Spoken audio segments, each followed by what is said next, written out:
Okay, now with this video and probably the next video, I'm going to try and cut the questions short, but sometimes I just can't help myself and I just do the questions.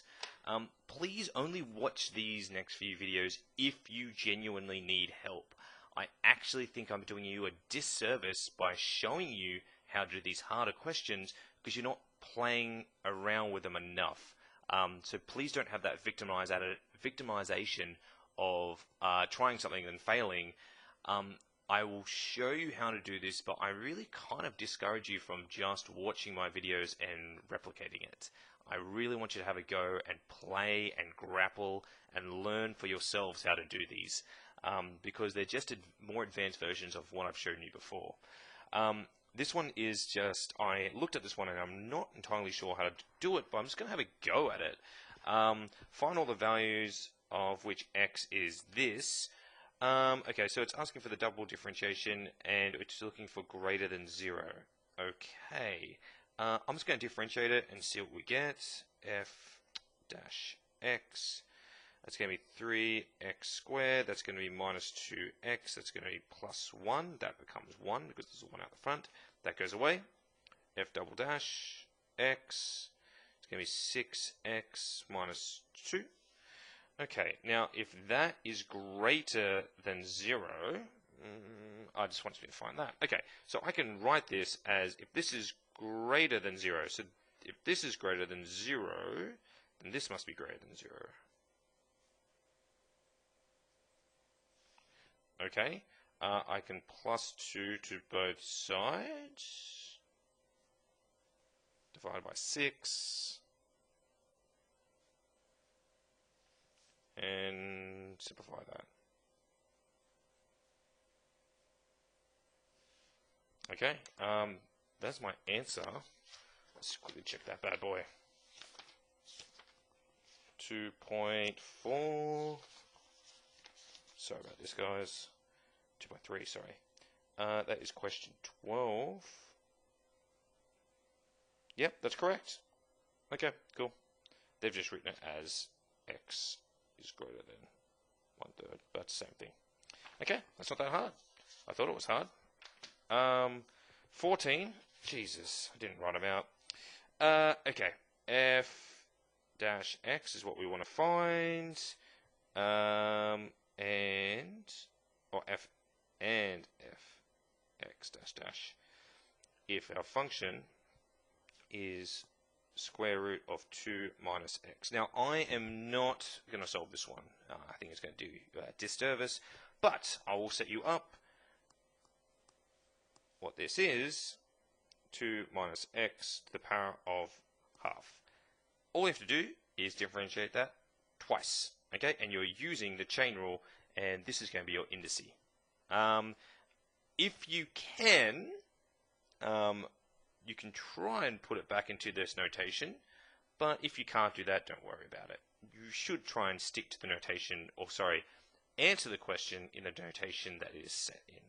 So that is trying to put it back into this square root. If you can't, just leave it as this. That's fine.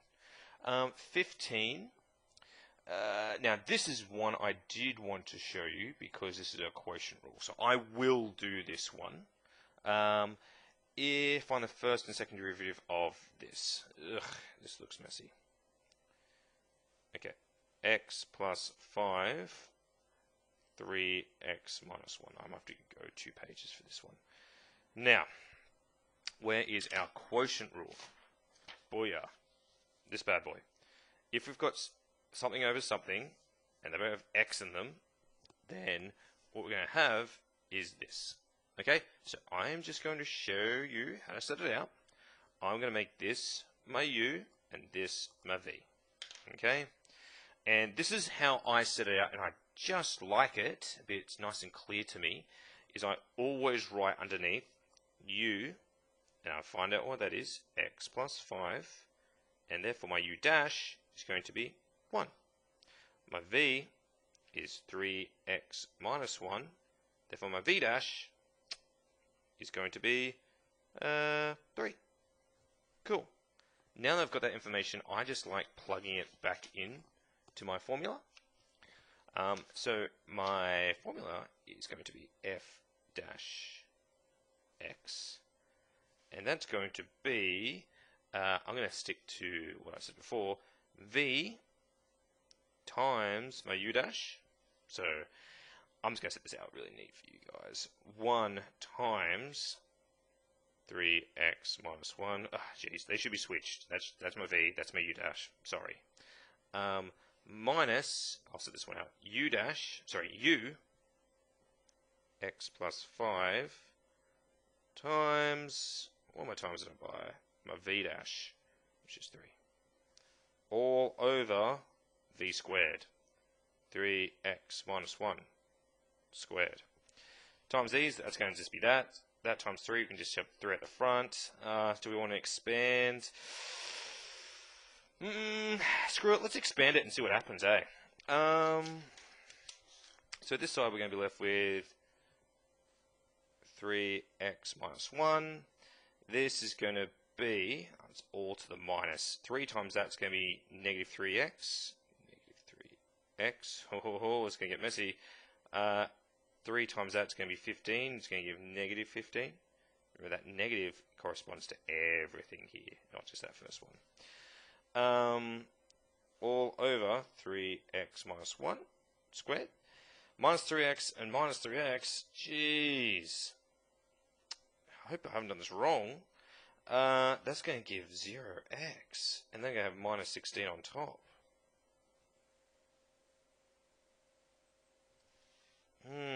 That's a little concerning. Let me just quickly check if I'm doing this right. I'm pretty sure that is. I followed the notation correctly. We're doing question 15. That's correct. Huh. Okay. Just got to trust myself. Okay, let's do our second differentiation of that. I'm just going to write this out for you guys so it's all on one page.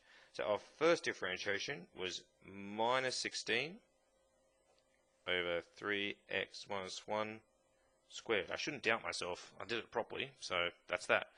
Now let's do our second differentiation. So f dash dash x of that. Actually, before we do that, I'm just going to do my u's and v's. This is going to be my u, this is going to be my v. So even though it is another quotient rule generated from that, because that generates a fraction.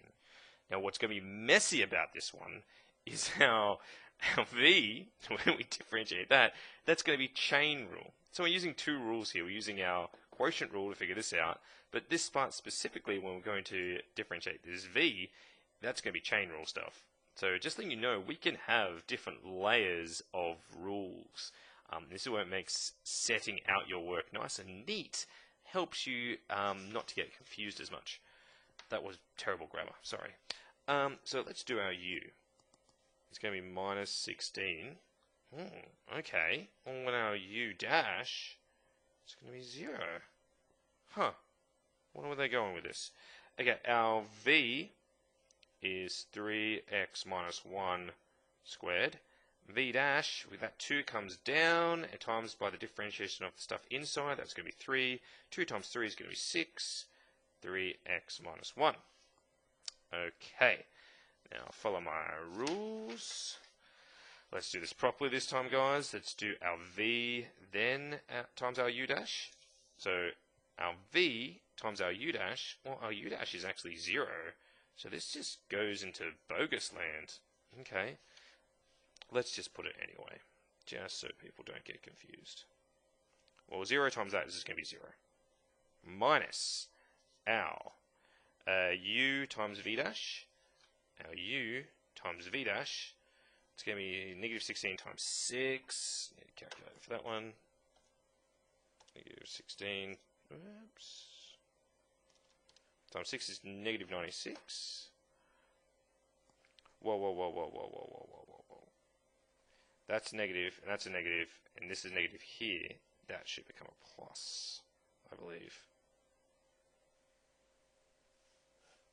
And times this squared. Jeez. Well, hang on.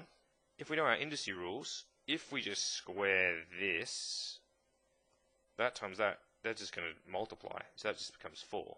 No, that's alright. 3x minus 1 the power of 4.